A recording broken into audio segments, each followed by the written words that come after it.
It's recorded on YouTube, yeah. What should I have to? How do I search on YouTube? Zerikson? No, yeah, it's just Wednesday. Okay. Daily Rambam for Wednesday. Chaf of Tishrei Tafshin Pei Aleph, the 7th Perek of Hilchos Brachos. So we are currently in the midst of Hilchos Brachos, which, as the Rambam said in the introduction to Hilchos Brachos, is based, at least in terms of the Torah mitzvahs, it's based on just the mitzvah of Birchas Hamazon, benching after eating. And the Rambam's already gone through some general ideas in Hilchos Brachos and details relating to Birchas Hanenin and the Zimun and Atilas Yadayim, and now the Rambam arrives actually at the subject of the Suda in general, which is actually not really so much to do with Hilchos Brachos. It has more to do with Hilchos Derech Eretz, how to behave appropriately at a meal, as the Rambam himself essentially introduces at the beginning of the Perek Shvi Halacha Aleph. Menhagos Rabbis Nagu Chachmi Yisrael Basuda V'Chulan Derech Eretzein. So there are many menhagim, or the plural the Rambam uses as menhagos, that the Chachamim used to practice while eating, and they're all derech eretz. It's just the proper, appropriate behavior. Some of it is understandable today. Some of it you sort of need to understand how things worked back then in order to appreciate. So let's start with the first one.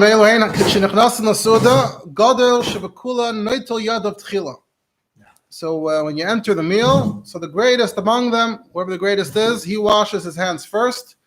And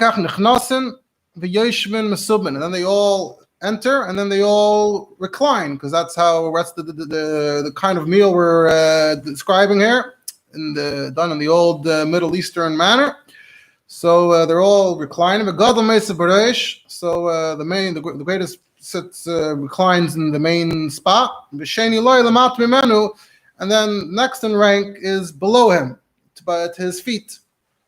If there were three people reclining on beds, so the main guy is in the main spot, and the second in rank is above him, moving to the other side, and the third in rank goes at the bottom.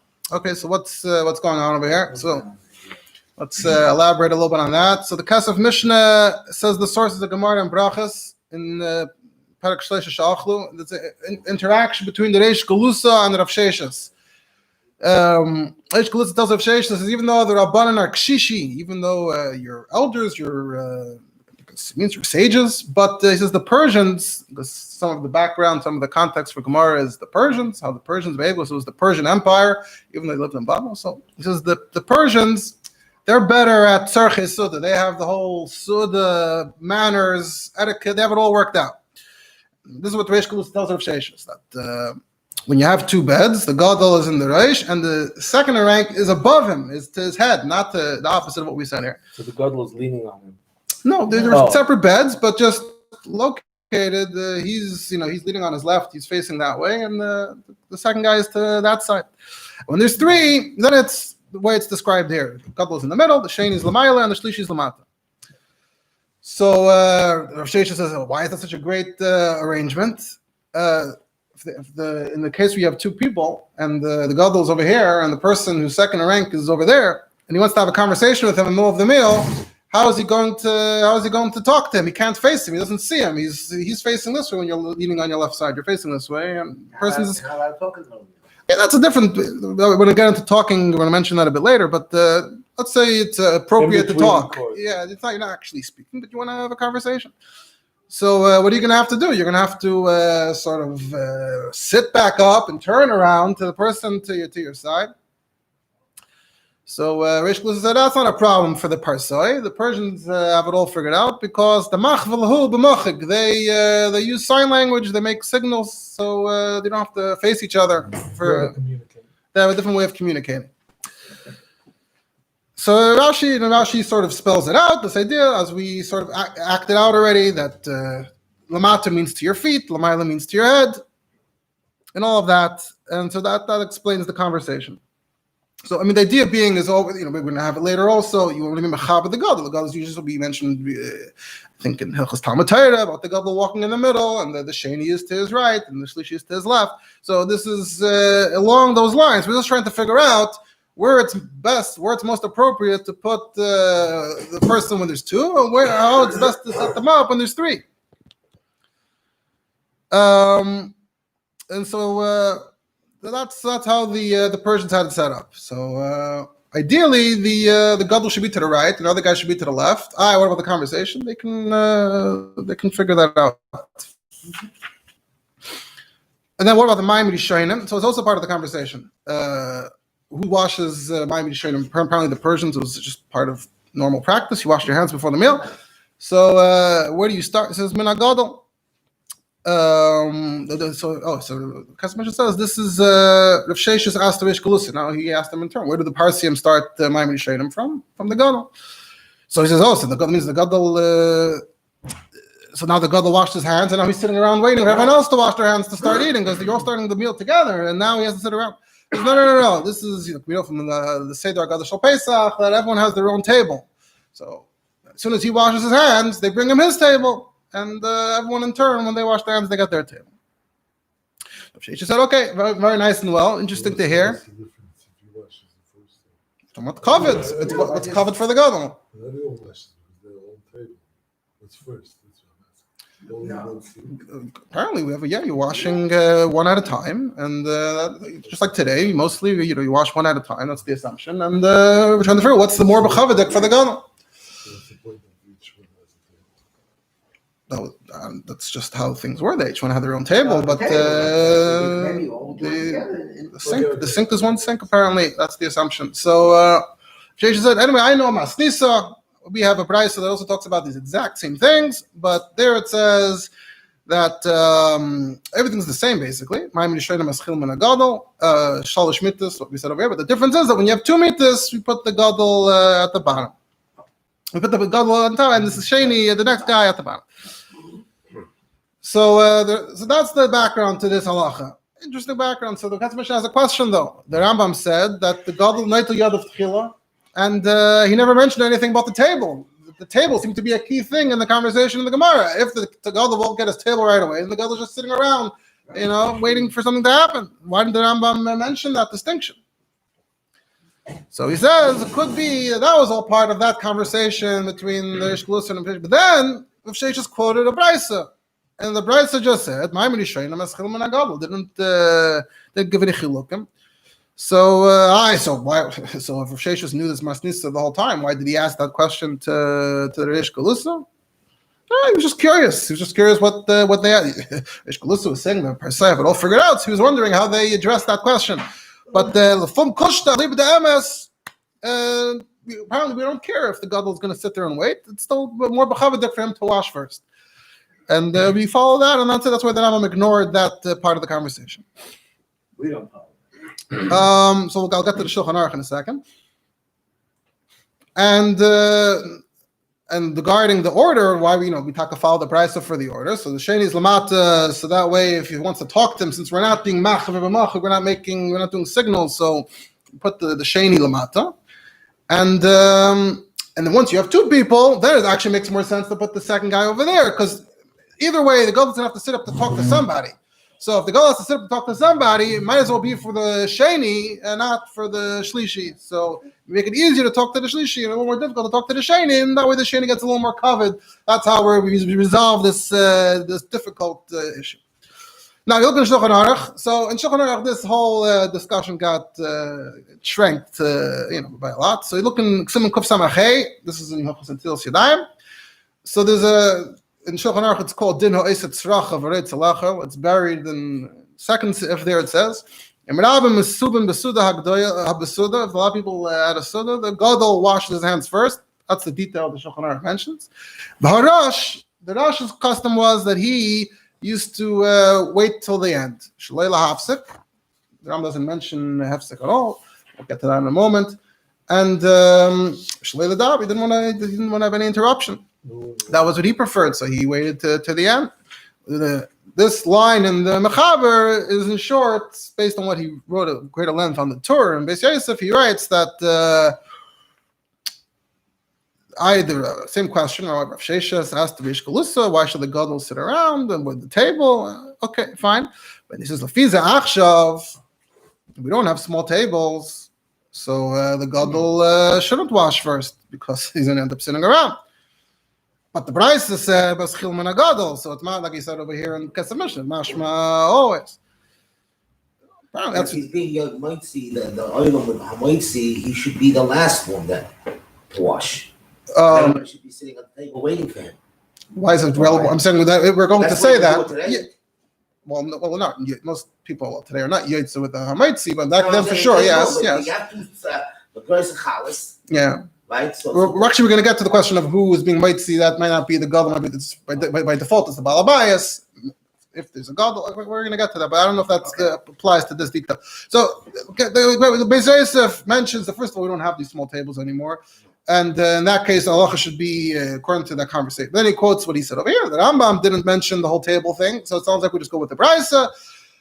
But then he says, let's look in the next siman in the Torah. The Torah mentions this whole thing about hefsek, and the Rosh was trying to avoid a hefsek. So based on that, that's where that's on the Machab and Shulchan Aruch. That's where he said that the Rosh did what he did. And then you look and it looks like he skipped the whole Seder Seba thing altogether, just deleted that whole thing because, as he meant, just like he mentioned, the table thing isn't happening anymore. I guess the Seba thing isn't happening anymore either. And then the Alter Rebbe Shulchan Aruch. So the Alter Rebbe says. Same thing, that you have a lot of people there. The Gadol washes hands first, but Tzas Gedolim, some great people, they wait till the end. He doesn't actually take a side. He also just says that it's like this or like that. Now the Rambam doesn't mention anything here about making a hefsek at all between the Netilas Yadayim and eating. He goes straight. The next halacha is going to be about cutting the bread. So I want to, before we continue to halacha beis, I do want to mention this idea about hefsek between the Netilas Yadayim. Obviously, everyone knows it's a very basic thing. Everyone knows it's not supposed to be an hefsek between the Netilas Yadayim and eating. The Rambam doesn't mention it. So you look at the Alter Rebbe in the next siman Kuf Samach Vav, which is where the idea about the Gadol being last comes from. So Alter Rebbe starts with the Rambam's approach. He says that it says in the Gemara, take of the Netilas Yadayim Suda, that the washing and the meal should be adjacent to each other. That just means that you shouldn't go off on something entirely different, the whole different asek, that you hesach hadas entirely. That might even be mixing the water with the wine if that's too much of a task. But if you're just doing nothing, and if you're just sitting around doing nothing, and you're not doing any ma'aseh that has hesach hadas, even if it's a long time, even if he's having a bit of a conversation, not a problem, because sitting by the table, you plan on eating, as long as you don't get too carried away with your conversation. And that's why you could say Kiddush and Avdallah between Netilas Yadayim and Hamaitzi, in a case where that's what you're doing. It says, take of the Netilas Yadayim bracha. So there it sounds like you should be making the bracha right after the Netilas Yadayim. That's only referring to Mayim Achreinim. And you look in the Mayim Achreinim, it's now to Rebbe Shulchan Aruch. They're among others to the Rambam, because in the previous Perek Vav, it says over there, talking about Mayim Achreinim, that Takef the Netilas Yadayim, Birchas Hamaz, and that's where the Rambam brings this language of Takef, that Netilas Yadayim is Birchas Hamaz, and you should be mafsik, even to drink water. And that's it. That's the only place where the Rambam mentions it. So clearly the Rambam understood it this way. And there are other Yishayim as well. And Alter Rebbe says, and that's the Torah, based on the Rosh, that you also have to be careful with Mayim Yishayim. It says, based on the Yerushalmi, that it says, take it from Netilas Yadayim to the bracha, you're not harmed throughout the whole Suda. How could it be referring to Mayim Achreinim? If you do the Mayim Achreinim right before benching, you won't be harmed during the Suda. You finished the Suda already. By the Hava, it all happened already. The Darfman Zagan, that it's talking about the beginning of the meal.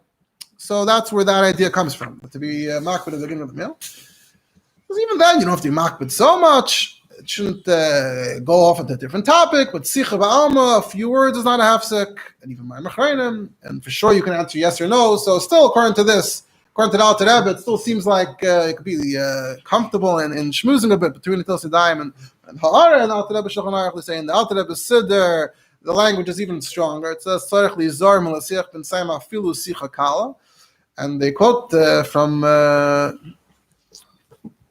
apparently from the Rebbe somewhere, maybe the Rebbe's Haris, that's mashma from the Alter Rebbe in the Siddur, that even 2 or 3 words would be a sicha kala. So that's where the idea of not saying anything at all comes from.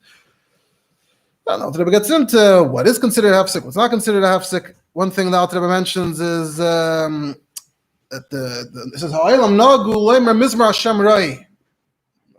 Bisma David Hashamrei Le'echsa,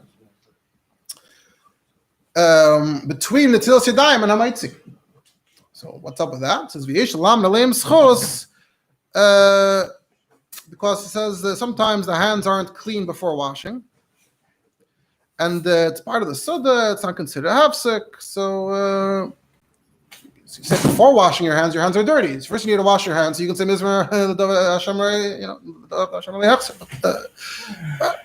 They say that in the Alter Rebbe Siddur we don't see that you say this thing every day between the Tilsna, except Shabbos by Kiddush. So they're suggesting that it's linked, that the fact that we say it Shabbos and Kiddush is related to this idea of saying this beginning of the meal. All right, that's the subject of Gadol, Neitel Yad of Bareish, and Tchila, and that relates to Hafsek and that whole topic. Halacha Beis. Baal Abayis Mavarach HaMeitzi Lachem. So the Baal Abbas, he makes the bracha for the purposes of this conversation. We're assuming that there's only one person making the bracha, unless otherwise stated. Baal Abbas makes the bracha meitzi lechem. He finishes the bracha. Once he finishes the bracha, then he starts cutting. However, who are we mechab with benching? Dafka the Eirech. So the meitzi is dafka the Baal Abbas, and the benching is dafka the guest. Because that way he ends up blessing the Baal Abbas. He's wishing nice things on the Baal Abayas, so it's nice to give him the job. And if they're all somehow Baal Abayas, there's no one here that's more Baal Abayas than the rest. Then the greatest one, that's when then you defer to the Gadol. And you also defer to him for benching. So if you look at the Alter Rebbe Shulchan Aruch and Simon Kuf Samach Zayin, so if you test, so he starts off Perek Chabura, there's no Balabayas, so they're all Balabatim, so then you defer to the Gadol, or he can give reshus to whoever he wants. What if they're all equal? One of them is a Kohen, then the Kohen comes first. The Rambam didn't mention that here at all. And if the Kohen's Am Haaretz, and he's a Talmid Chacham, then Talmid Chacham comes first. It goes into the details of that. The Kohen's Talmid Chacham, etc. But if there's a Baal Abayas, then the Baal Abayas always comes first, even if there's a Kohen. What happened to the halacha if the Kohen always comes first? So even though the Kohen coming first is Minat Torah, but says first of all Minastam, the Kohen is Meichel. If you have Baal Abbas, the Kohen will be Meichel to the Baal Abbas. And even if he's not Meichel, okay, the truth is this is not the Kohen's thing to be Meichel. He doesn't come first when it comes to cutting, because the Baal Abbas can decide not to have the meal at all. You're the one who's running the show over here. It's your meal. You decide who, what, when, where. So you get to cut. There's no the Kohen can't come and demand to be fed for free. Even if he works for the Baal Abayas, he doesn't have to give him the food right now. He can give him the food some other time. Baal Abayas is running the show. So Baal Abayas always comes first. When it comes to benching, then all of a sudden we're all equal again. So now the Kohen comes first. If you want to give cover to the Gadol, of course the Baal Abayas can always still defer to the Gadol if he wants to. He says, right? Everyone knows you come to a chasana. What's one of the big pictures at a chasana is the chassan is cutting the challah. Alter mentions that the chassan he comes first. He's like the Baal Abayas, even though he's not technically the Baal Abayas, but he's the star of the show. You know, if there's a Gadol or a Kohen, the whole Suda is for him.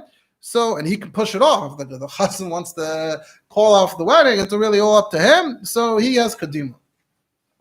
It says, Bidas Anova is that someone cutting, he takes reshus, right? So we're familiar with this a little bit from benching. And the Siddur, it says, we say before benching, reshus, maranam, v'rabanam, v'rabaisa. Why are we saying that?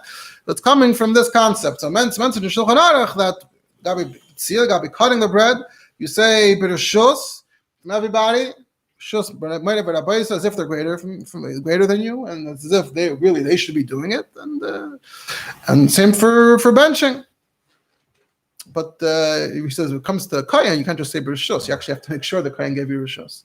And that's why, anyway, that's when in the Siddur we have it for benching, we say Bereshus Manam Rabbanim Rabbi say that's what you're showing respect. Halacha Gimel.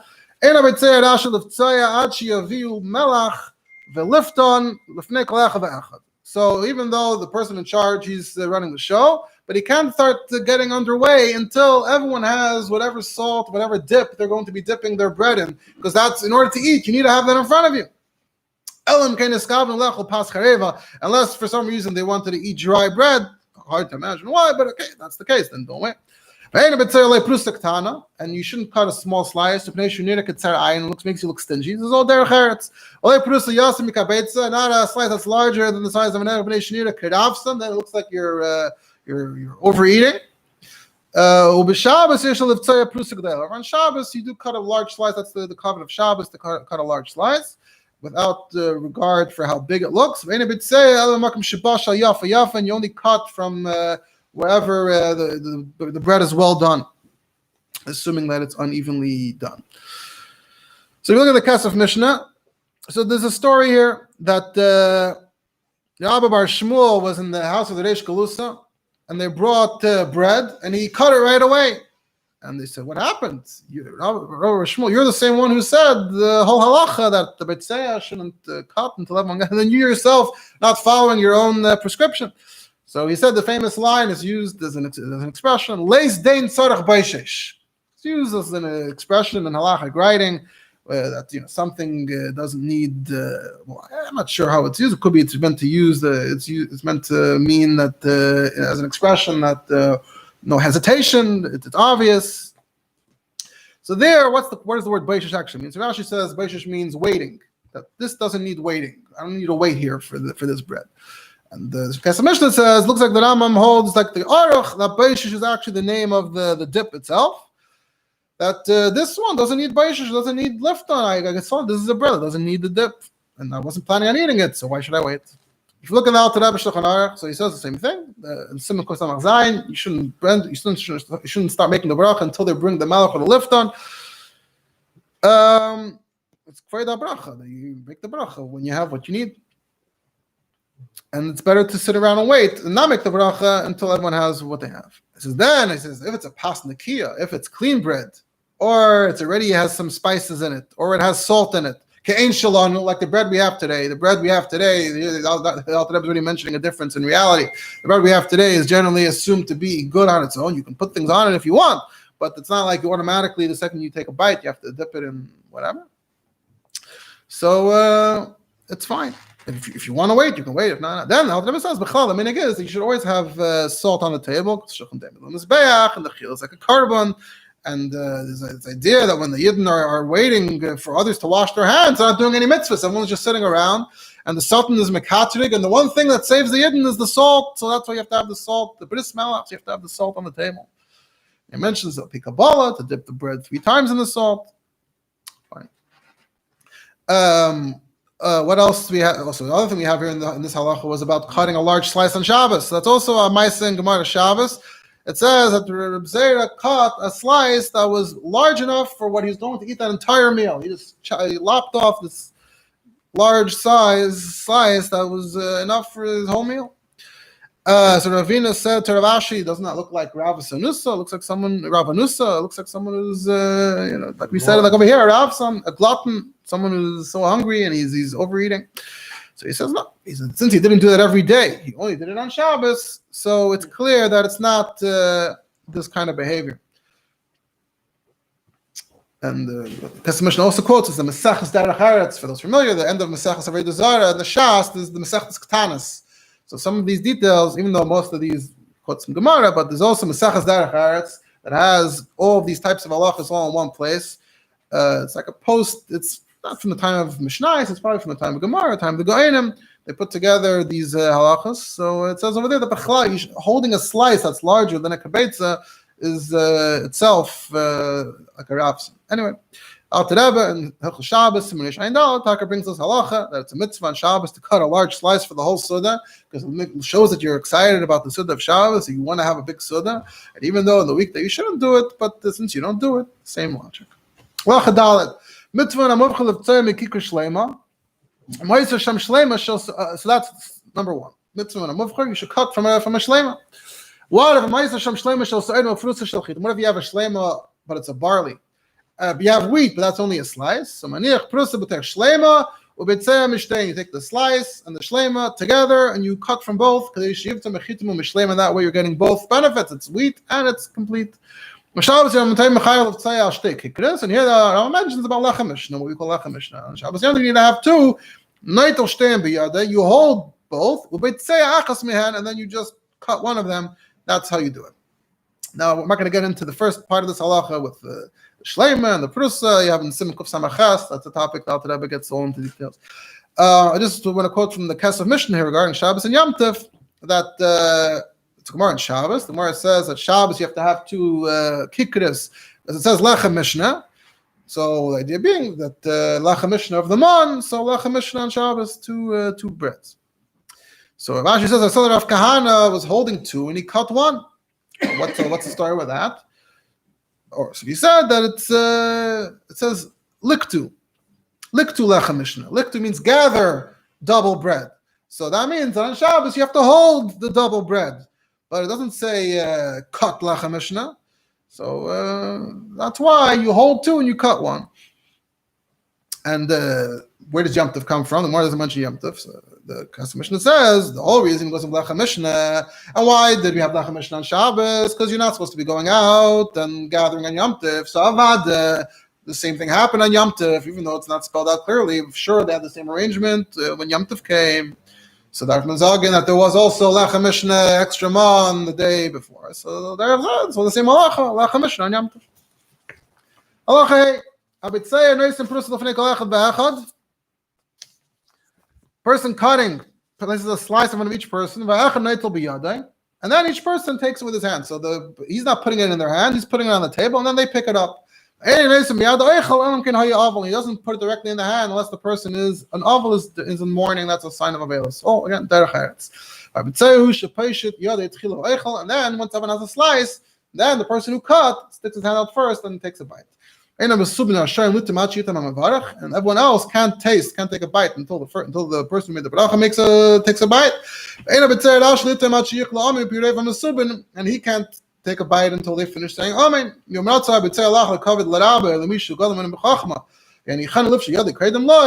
the Britzeh is the Balabayas, when he didn't give the covet of cutting to his Rav or to the Gadol, but he wants to give him the covet of taking the first bite, you can give him that covet if he wants of taking the first bite. Al-Tarab and some Zayin talks about this, and Al-Tarab says, what if what if you have a different scenario where everyone's eating their own piece of bread? So then everyone can take a bite right away. They just have to wait for everyone to say Amen. That applies to everyone.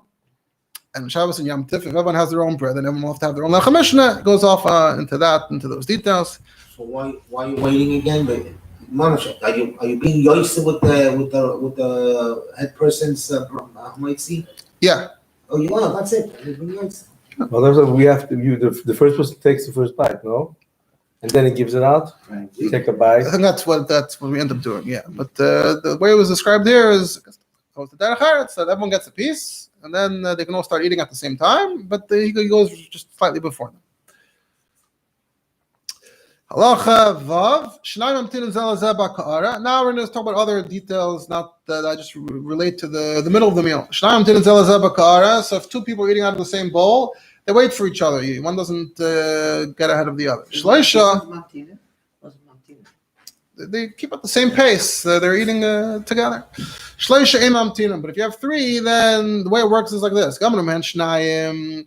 If two already finished, so then the third one just has to stop because they're finished. But if one of them finished, they don't stop for him. They just continue eating. So you just follow the majority. Whereas when you have two people, they have to be in sync. Now, the famous halacha, you're not supposed to speak during eating because it can cause harm if the food goes down the wrong way. And for this reason, if wine arrived in the middle of the meal, everyone makes their own bracha. Because if we went with the usual practice in these halachas of one making bracha for everyone, he's making a bracha when he's not chewing. But everyone else, who knows where they're holding in the middle of chewing? So someone will say Amen while chewing, and he'll be in danger. So make a bracha at your own pace.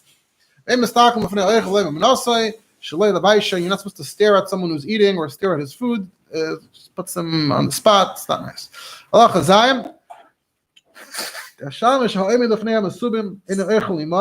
there's a waiter who's standing in front of them, he does not eat along with them. But it's nice.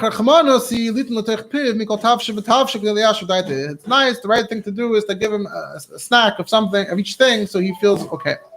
And if you give him wine, he has to make a bracha on every kais again. His drinking is not up to him. It was up to him, then whatever he intends to drink. But it's up to them. So each time he gets a new cup, it's a whole new revelation. Okay, make another bracha. If someone had to go out to use the bathroom, briefly, he just washes one hand and he comes in. He returns. If he was out for longer, now he already washes both hands and he enters. And if they were just there for drinking, first he returns to this place, and then he washes his hands, and then he turns to see his friends. Why? Maybe they'll think that he didn't wash his hands at all, because when you're coming into for bread, understand you'll wash your hands for bread anyway. But if there's no bread, maybe you went to the bathroom, you didn't wash your hands. That's not okay. So you wash your hands in front of it. How does that fit in with our halacha that if you get up in the middle of a suda, when you come back to wash your hands, you have to wash them the way you wash for bread to show that you don't wash them suda. Right. So these are some of these things branch out into big areas of halacha. Choose which ones to get into, which ones not. Halacha test. Now just the derech eretz, how to treat food. You shouldn't put raw meat on the bread. It's just not nice. A lot of these things are about ruining the bread, basically. You shouldn't be passing a full cup over the bread. It might spill on it. You shouldn't use the bread to lean the bowl on. You shouldn't throw the bread, or slices, or any food that doesn't have a shell around it. These are all about not keeping the things that will actually ruin the bread. That will make the bread look like it got spoiled. You have to respect bread. Right. Right. So here it sounds more like it's about the mios, but there is also just an element of respect for bread in general. But here he says you shouldn't throw anything that doesn't have shells. Because we know there's different fruits. There's the famous list. Comes to Tu B'Shvat, the fruits that have a shell, the fruits that don't, fruits that have a pit. So the ones that are sensitive, those shouldn't be thrown because they get ruined. However, it is permissible to make some kind of bringing wine through pipes, but the idea being that it's some kind of we make a waterfall, you make a wine fall. There's wine coming out of pipes, and you put your glass to catch the wine. So that's something you could do. It's just part of the simcha. And you can throw roasted grain or nuts during the summer. That's okay. That's not so disrespectful to the food. But not in the winter, because in that weather they're going to end up in the mud, and then it's not going to be nice. And you can't wash your hands with wine, whether it has water mixed in or not. And really, you can't destroy any food or drink in a disrespectful way. If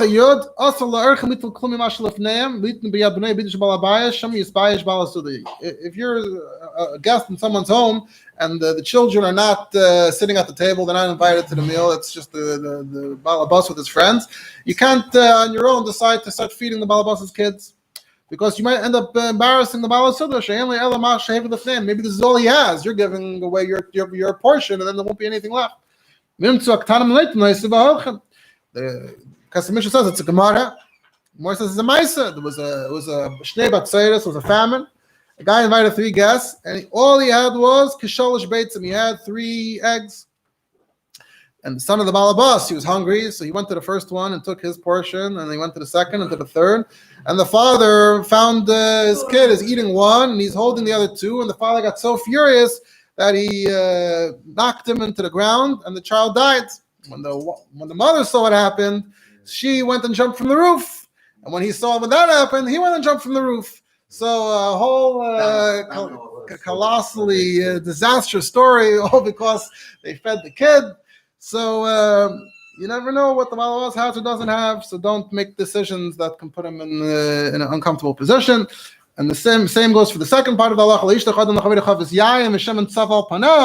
don't send a barrel of wine with a little oil on top. Shem yishlach le'adam chavish shekula shemen b'dam shehi yayin.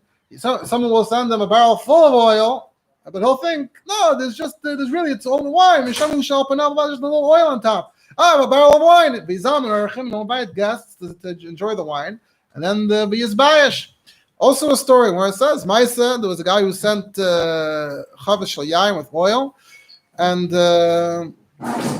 the Girsa here seems to be a little bit different than what the Rambam says, but whatever the case is, it turned out not to be what he thought, and he strangled himself. So these extreme incidents happen, and based on that, they said, please don't ever create these kinds of situations again.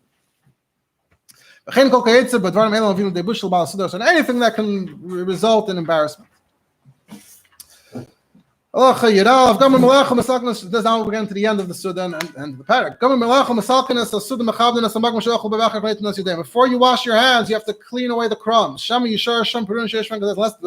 might be large crumbs that are the size of kazayas. You can't step on them or wash over them.